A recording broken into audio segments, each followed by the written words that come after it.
Assalamualaikum warahmatullahi wabarakatuh. Kami dari kelompok 9. Kami di sini akan mempresentasikan tentang media dan identitas. Nama saya Muhammad Rashid Roksanjani dengan NIM 026.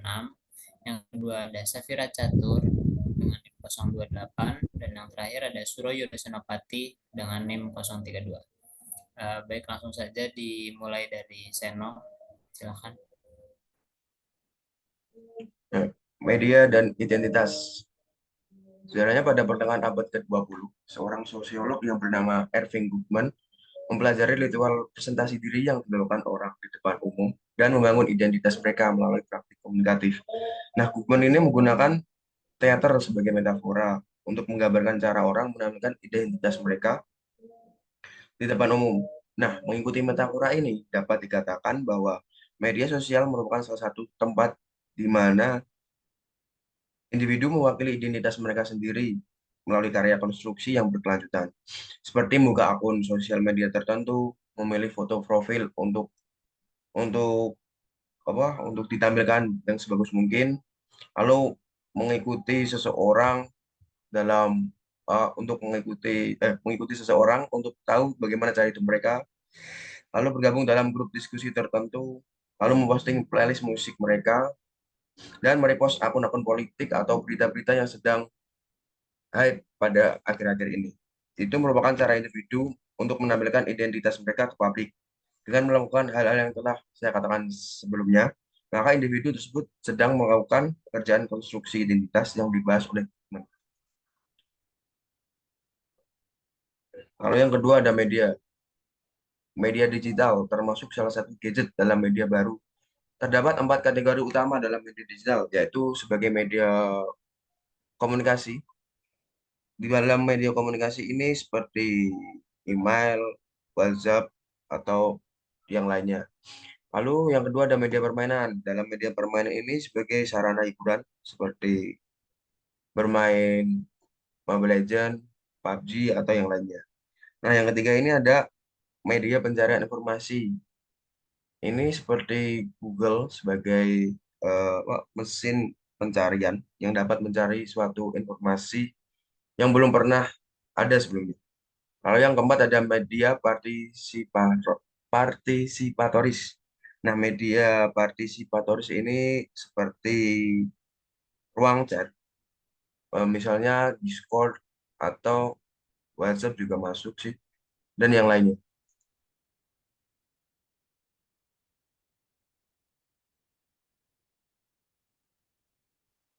Nah, baik, kita lanjut ke bagian yang kedua yang akan kita jelaskan, yaitu identitas. Identitas itu secara bahasa bisa dibilang sebagai ciri-ciri atau keadaan khusus seseorang yang membedakan dengan orang lain atau jati diri.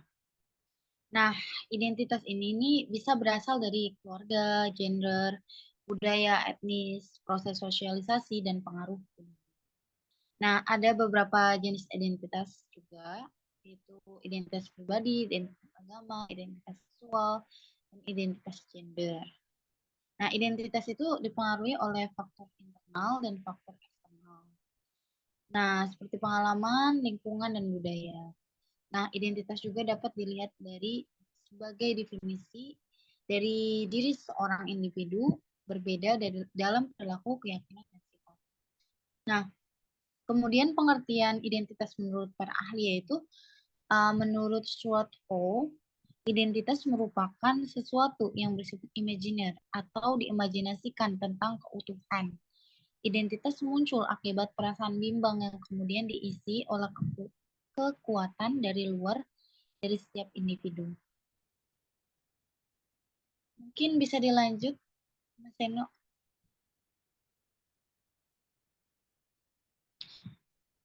Baik, yang akan kita jelaskan lagi yaitu identitas wanita dalam media sosial. Berkaitan dengan media sosial, mungkin kita akan merepresentasikan identitas wanita yang cenderung diobjektifikasikan, seperti uh, Yang pertama yang mungkin akan saya bacakan ini yaitu objektifikasi perempuan di media sosial. Objektifikasi perempuan dalam media sosial itu para ahli menemukan berbagai bentuk objektifikasi perempuan, seringkali muncul di balik media lama maupun media baru. Hal ini dapat terjadi karena media sosial menjadi ruang objektifikasi bagi siapapun yang ada di layar, terlebih dalam format-format yang lebih populer seperti Instagram dan TikTok. Contohnya untuk objektifikasi perempuan di media sosial mungkin banyak iklan-iklan yang mengeksploitasikan perempuan ya. Mungkin nanti itu contohnya bakal di slide selanjutnya. Yang kemudian di bawah itu ada identitas ibu stay at home di media sosial. Identitas ibu stay at home di media sosial ini mengeksplorasi praktik digital ibu stay at home yang menciptakan performa identitas di media sosial. Nah, contohnya kayak ibu tuh harus di rumah aja gitu. Ibu tuh gak boleh kerja lah, inilah itu kerjanya harus ngurus anak. Nah, itu tuh apa ya? Tereksploitasi sebagai identitas wanita yang ditunjukkan oleh media sosial. Kemudian ada gaya hidup wanita di media sosial yang mungkin kita bisa lihat ya, kalau gaya hidup wanita di media sosial itu kebanyakan tuh cenderung dengan hedonisme, di mana hedonisme ini seperti wanita itu digambarkan sebagai seorang yang selalu termakan racun Shopee, seperti itu. Kemudian ada identitas diri perempuan di media sosial Facebook. Mungkin identitas diri perempuan di media sosial Facebook itu lebih digambarkan sebagai ibu-ibu ya, yang mungkin sering bersosialisasi, sering mengadakan arisan, seperti itu. Jadi dari situlah terbentuk identitas bahwa wanita ialah sering nongkrong dengan sesamanya. Kemudian adalah identitas wanita di era digital Islam. Identitas wanita di era digital Islam itu membahas tentang menunjukkan bahwa media sosial dapat menjadi sarana bagi wanita untuk mengekspresikan identitas mereka dan memperoleh otoritas keagamaan yang baru. Nah, di situ tuh kayak nanti misal ya, kan kita sebagai muslim tuh kita tetap bisa berdakwah gitu. Nah, tapi kita tuh tetap tidak kehilangan identitas muslim wanita. Gitu. Nah, itu adalah identitas wanita dalam media sosial, namun identitas wanita di era digital Islam. Kemudian aktivitas pendidik perempuan di media sosial. Nah, ada sebuah penelitian menunjukkan bahwa perempuan Indonesia menggunakan media sosial sebagai sarana untuk berbagi pengetahuan dan pengalaman dalam bidang pendidikan. Aktivitas ini dapat dilihat sebagai bentuk identitas perempuan yang kuat dalam dunia pendidikan. Contohnya seperti guru ya, teman-teman. Mungkin bisa dilanjut, Mas.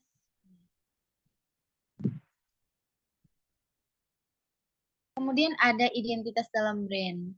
Nah, brand yang saya maksud di sini adalah iklan Fair and Lovely ya. Fair and Lovely ini adalah suatu iklan yang merepresentasikan bahwa perempuan tuh harus cantik gitu. Harus definisi cantik menurut iklan Fair and Lovely itu adalah putih, cerah, dan bersih gitu. Jadi itu tuh menjadi kontroversi karena merepresentasikan perempuan tuh seperti itu gitu. Nah, kemudian yang di bawah nih ada iklan White Lab. Nah, iklan White Lab itu modelnya cowok di mana brand White Lab ini berusaha menggait cowok-cowok untuk bisa skincarean gitu. Nah, kemudian ada Garnier yang hampir sama representasi perempuan seperti Fair and Lovely. Kemudian lanjut.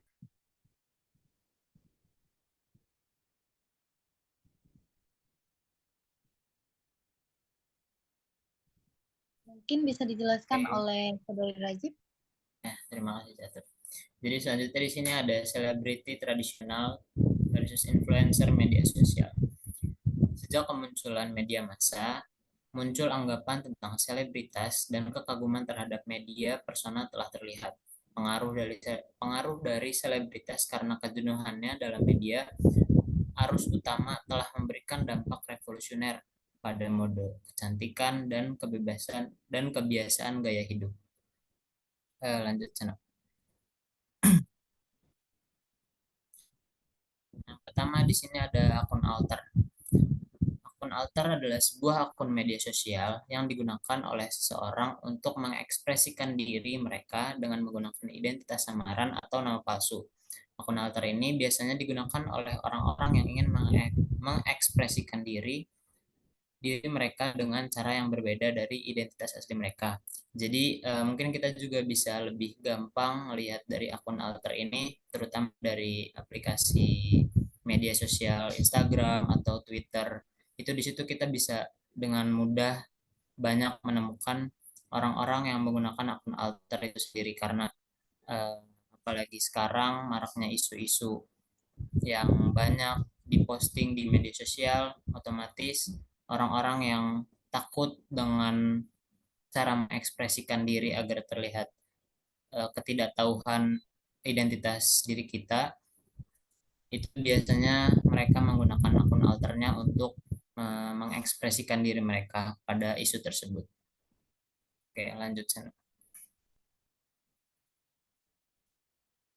Yang kedua ada creative fandom. Nah, creative fandom ini merupakan sebuah subculture yang terdiri dari penggemar yang memiliki rasa empati dan persahabatan dengan orang lain yang memiliki minat yang sama.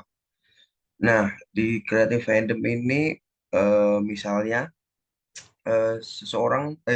sekelompok orang yang menyukai anime itu orang-orang tersebut ber- berkumpul lalu mengekspresikan diri mereka dan berinteraksi dengan penggemar yang lain yang memiliki minat yang sama.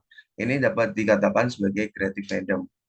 Atau contoh lainnya seperti penggemar K-pop yang mengadakan meet and greet dengan idolanya dan memiliki minat yang sama juga dapat dikatakan sebagai creative fandom.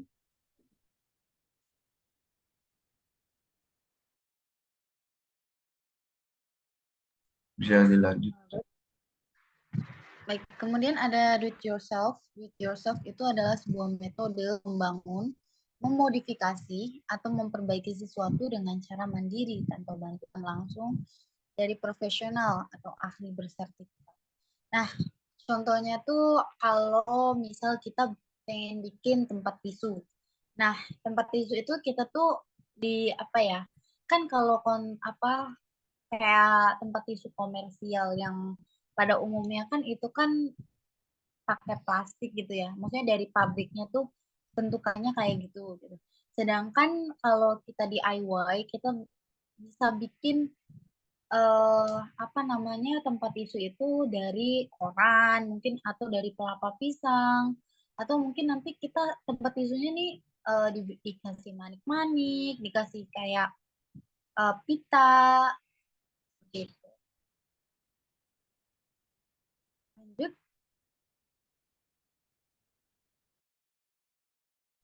Oke, mungkin sekian itu saja materi yang bisa kami sampaikan tentang media dan identitas. Kurang lebihnya mohon maaf. Wassalamualaikum warahmatullahi wabarakatuh. Terima kasih.